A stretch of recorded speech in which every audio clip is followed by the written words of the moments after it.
Owning a house meant that I can finally start enjoying some outdoor lights. So when XMCOSY reached out, a company that I honestly never heard of, and asked me to test out their product, I had to check them out.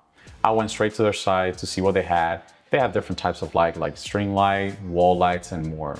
But what really caught my eyes was the pathlight that doesn't need any wiring to power it, which is perfect for my driveway. It runs completely on solar power and connects via Wi-Fi using their bridge.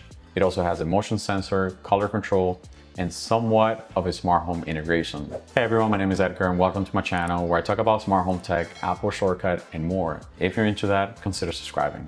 While I show you what's in the box, let me tell you some of the specs. They come in 2, 4, and 6 pack, and this one being the only one that actually includes that bridge. The lights have color temperature that ranges from 2200 to 6500. They're 150 lumens, they have 2600 milliamp battery, and in sensor mode, they can light up to 500 times. It has a PR motion sensor that detects movement up to 32.8 feet, and it has a 150-degree angle. They're IP65 weatherproof and rated for temperature from -4 to 104 Fahrenheit. It works with Google Assistant, Amazon Alexa, but unfortunately, no Apple Home. The pathlight comes in multiple parts. The pole, which is the light head, which has a solar panel on top and is made out of ABS plastic, the lamp holder, and the ground stake. You can either mount this in the ground with the stake like I did here, or use the provider screw to install them on a boardwalk or some different surface. They can also be charged via USB, and that's what I did. I charged them for an hour or two just so I can juice them up before installing them. First, I went ahead and I downloaded their app. You can also use the Tuya app if you prefer. I added a bridge to my Wi-Fi using the 2.4 GHz network, and once that's set up, you just pair them and by holding the power button, and that's it. And once they're all in the app, you can group them to control them together and set up some basic automation. There are 3 modes to control the lights. You got manual, you got sensor, and the timer. The manual mode is where you can turn on and off the light.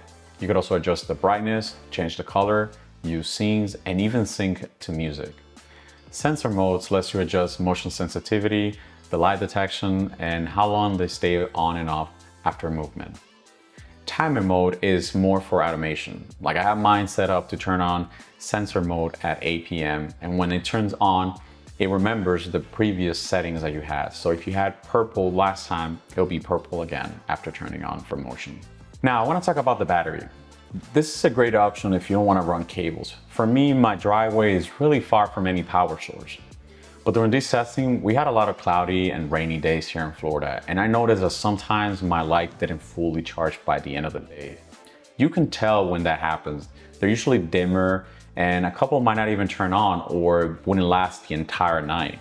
And that's kind of expected though. When the lights are fully charged, they can last up to 12 hours straight. In sensor mode, they can last up to 3 days. So if you live in an area that doesn't get a lot of sun, you may need to top them off every once in a while with the USB cable. I do like the solar panel design, but with the Florida humidity, I'm kind of curious to see how they're going to hold up with condensation. If I see anything weird, I'll update in the comments, but so far they're doing just fine. For the most part, I run these at 30% brightness all night. I also like using scenes, like for example, for the 4th of July, I had them switching between red, white, and blue, and that was actually pretty cool.